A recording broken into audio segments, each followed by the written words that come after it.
Professor साहब थोड़ा सा आगे बढ़ाता हूँ बात को।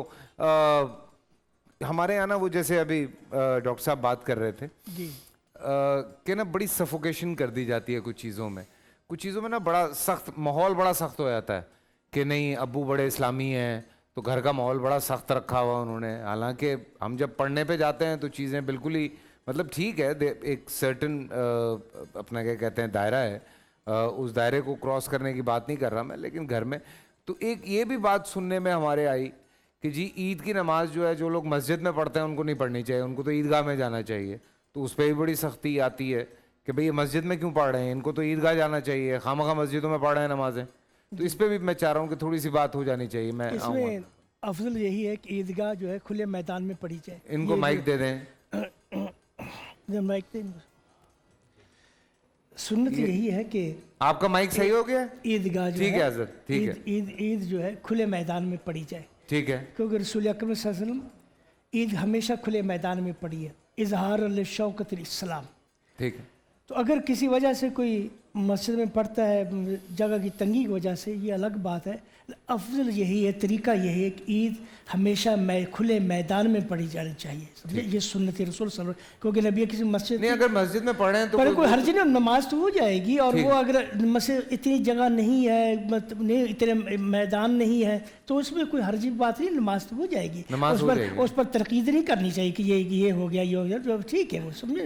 मतलब कोई बात नहीं, अगर किसी मजबूरी की वजह से कर रहे हैं कि मैदान नहीं करीब में, कोई लोगों को दूर जाना पड़ेगा, तो कोई हर्ज की बात नहीं, नमाज हो जाएगी, नमाज हो जाएगी, और उस पर तनकीद भी नहीं करनी चाहिए, समझना। जी भाई, जिस तरह से मुफ्ती साहब ने इन लम्हात की बात की, देखिए रमज़ान इस वक्त हमसे जुदा हो रहा है, तकरीबन कमोबेश कोई आधा घंटा रह गया है बमुश्किल कि रमज़ान के ये तीनों अशरे जो रहमत, मग़फ़िरत और इत्क़ुम मिनन्नार, जहन्नम से खुलासी के अशरा है, ये रमज़ान का महीना अब हमसे जुदा हो रहा है।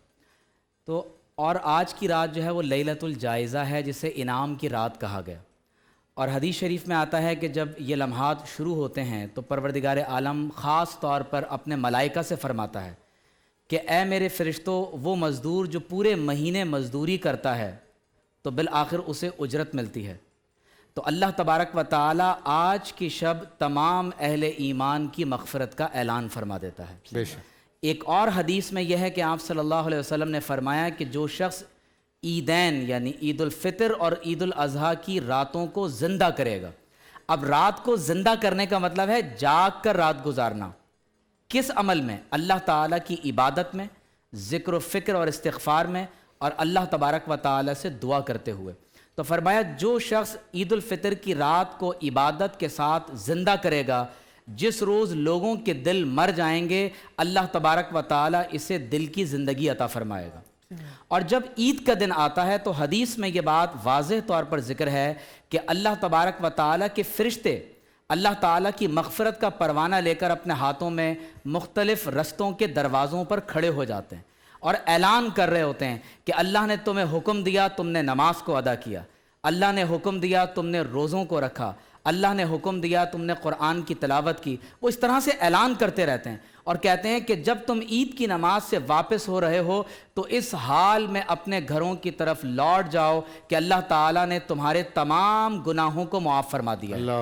अब इसमें एक उमूमी तौर पर जो मसला आता है वो ये है कि जब ईद उल फ़ितर की नमाज को ईद उल फ़ितर हम कहते ही इस वजह से कि इसमें इफ्तार है, इसमें रोज़ा नहीं रखा जा रहा, तो उमूमी तौर पर हम एक सुन्नत को तर्क कर रहे हैं, और वो ये है कि लोग आम तौर पर घरों में जो मीठा बना हुआ होता है, चाहे वो शीर खुरमा हो, वो मिठाई हो, कोई भी चीज़ वो तनावुल करके जाते हैं, सुन्नत है। लेकिन इस मीठे में खजूर खाना की एक अलहदा सुन्नत है। अच्छा, कि आप एक खजूर खाएं, 3, 5 या 7 खजूरें तनावुल करें, ये एक अलहदा सुन्नत है। और ख़ास तौर पर इस रात को इस तनाजुर में आप इबादत करने की कोशिश करें कि रहमत, मग़फ़िरत और जहन्नम से आज़ादी, ये तीनों अशरों की जो अल्लाह तबारक व ताला की रहमत है वो इस वक्त आज की रात हमारी तरफ मुतवज्जह हो रही है।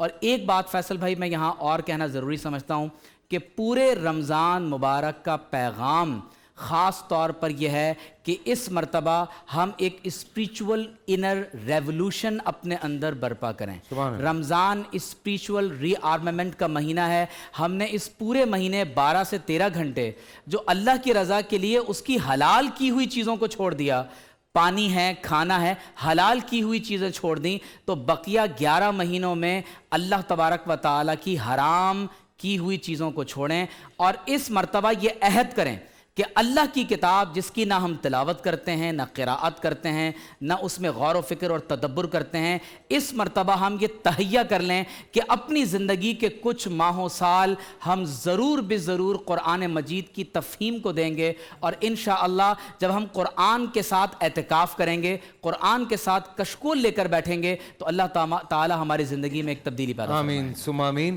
اور لاہور میں اذان مغرب کا وقت ہو گیا ہے، اس کے بعد پھر ہماری باری ہے، لیکن پہلے لاہور میں اذان مغرب سن لیں، واپس آتے ہیں، تھوڑی دیر ملے گا، اور پھر اس کے بعد جو ہے لیلۃ الجائزہ کے حوالے سے بھی بات ہو گئی ہے، اور پھر بات شروع ہو جائے گی تو آگے نکل جائے گی. مسجد کے حوالے سے تھوڑا سا مجھے بتا دیں تاکہ پھر میں اس پہ نہیں اچھا چلیں آپ کر لیں، میرے پاس ہیں 2 منٹ ہیں، ابھی لاہور میں ابھی 2 منٹ ہیں.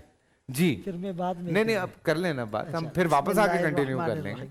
دیکھیں ایک بات تو آپ نے جو پوچھی نا، عید کی نماز عیدگاہ میں پڑھنا یہی سنت ہے، اور اس کے پیچھے کانسیپٹ کیا ہے کہ عید اجتماعیت کا نام ہے. جتنے زیادہ لوگ اور زیادہ کراؤڈ ہوگا تو وہ جو سوشل ڈسٹینسنگ کا ایک ماحول بن چکا ہے، یا لوگوں کا ایک دوسرے سے میل جول اور انٹریکشن ختم ہو گیا ہے، تو ایک تو وہاں پر وہ قائم ہوگا. حضرت اب تو مسجدیں بھی ماشاءاللہ بہت بڑی بڑی ہیں جی، اور اسلام کی شان و شوکت میں بھی اضافہ ہوگا. بالکل.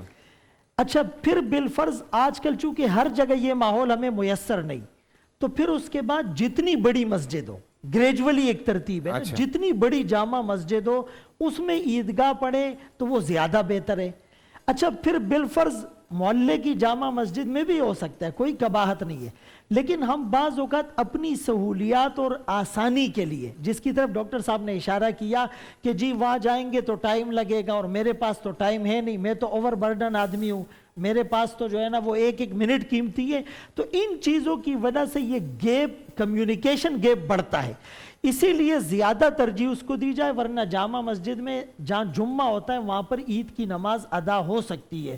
اور عید کی نماز کے بعد چونکہ ہمارے دلوں میں ایک دوسرے کے لیے کدورتیں ہوتی ہیں، نفرتیں ہوتی ہیں، اور ایک دوسرے کے پاس فزیکلی جا کر معافی مانگنے کا تو ٹائم ہی نہیں ہوتا، ہم تو میسیجز پر معافیاں مانگ رہے ہوتے ہیں، اور ڈیجیٹل معافیاں چل رہی ہوتی ہے، جس میں مطلب دل سے نہ میں سیریس ہوتا ہوں اور نہ جس سے معافی مانگی جا رہی ہے وہ اس کو سیریس کنسیڈر کرتا ہے. تو یہ ایک موقع ہوتا ہے عید میں، بقرہ عید میں، قربانی میں، ہم جا کر اگر اس سے معافی تلافی مانگے اور اس کا حق جو ہم نے دینا ہے وہ بھی ادا کرے، تو اس طرح یہ محبت پروان چڑھے گی. جہاں تک انہوں نے خوشی اور غم کی بات کی، تو اسلام میں دونوں چیزیں ہیں، صحت بھی ہے، بیماری بھی ہے، زندگی بھی ہے، موت بھی ہے، خوشی بھی ہے، غم بھی ہے، وصل بھی ہے اور فصل بچھڑنا بھی ہے، لیکن کچھ باؤنڈریز ہیں، کچھ جیورسڈکشن ہے، ایک لیمیٹیشنز ہیں کہ ہم نے اپنی خوشی میں بھی اس باؤنڈری کو کراس نہیں کرنا. ظفر آدمی اسے نہ جانیے گا، خواہو کتنا ہی صاحب فہم و ذکا، جسے عیش میں یاد خدا نہ رہی، جسے تیش میں خوف خدا نہ رہا. میں انشاءاللہ اس کے بعد اس کو کنٹینیو کروں. یہ بھائی میرا جی چھوٹا سا بریک سے واپس آتے ہیں، ابھی ہیں ہمارے پاس تھوڑا سا وقت ہے تاکہ ہم آپ سے بات چیت کر سکیں. پھر پتہ نہیں اگلے سال اللہ تعالیٰ ہمیں موقع دیتے ہیں کہ نہیں، تو تھوڑا سا ٹائم ہے. پورا سال انتظار تھا مجھے اس رمضان میں، 30 دن 6 ٹیمز، 12 کنٹیسٹنٹس، کیش کا پاؤں. اب گیم وہ ہوگا جسے آپ کا نہیں